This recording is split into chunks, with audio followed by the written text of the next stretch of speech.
अनमोड घाटातील गोवा हद्दीमध्ये 12 चाकी ट्रकचा brake fail झाल्यानं ट्रक अनमोड घाटातील दरीमध्ये साधारणतः 150 मीटर खोल कोसळल्याची घटना घडली आहे।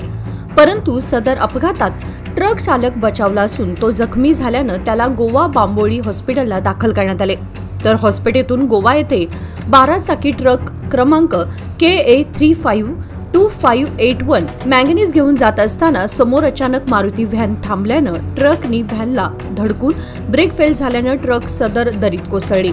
दरीत कोसळलेली ट्रक काढणंही कठीण असून ट्रक दरीतून काढायचाच असल्यास बराच तास अनमोड घाटातील वाहतूक बंद ठेवावी लागणार आहे।